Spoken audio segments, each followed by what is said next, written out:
អ្នកកំពុងលក់វាទៅឲ្យក្រុមគ្រួសាររបស់អ្នករយៈពេល3ឆ្នាំដែលជាអ្វីដែលអ្នកកំពុងព្យាយាមធ្វើដើម្បីកាត់បន្ថយតម្លៃរបស់លោកអូនស្រីរបស់អ្នកម្ដងទៀតពួកគេបានលួចទ្រព្យសម្បត្តិរបស់ខ្ញុំគុណសម្បត្តិគឺអ្នកបានធ្វើការឲ្យគ្រួសារប្តីរបស់អ្នកអស់រយៈពេល3ឆ្នាំមកហើយ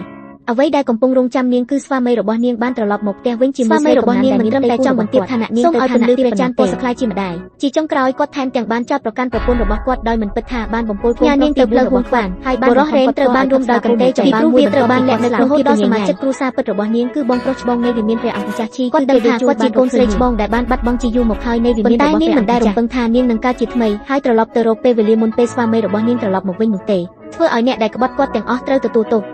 ចុងគូយីស៊ីដឹងថាមានតែការផ្ដួចផ្ដើមគំនិតប៉ុណ្ណោះទើបអាចចាប់យកឱកាសបានទើបមនុស្សម្នាក់អាចគាត់មិនបានអង្គុយស្ដាយនឹងចាំស្លាប់គេបានប្រញាប់ប្រញាល់ទៅកាន់គេហដ្ឋានរបស់ព្រះអង្គម្ចាស់ជាយ៉ាងណាក៏ដោយឪពុកនិងបងប្អូនរបស់គាត់បាននិយាយថាពួកគេនឹងមិនអាចត្រឡប់មកវិញបានអារម្មណ៍សោកស្ដាយចំពោះខ្ញុំបានសន្យាថានឹងនាំគាត់មកផ្ទះវិញតាមរបៀបដ៏អស្ចារ្យនៅរយៈពេល7 ថ្ងៃនេះបានផ្ដល់ឱកាសឲ្យស្ត្រីនោះដោយប្រើអត្តសញ្ញាណរបស់នាងជាអ្នកសង្គមនិយមនាង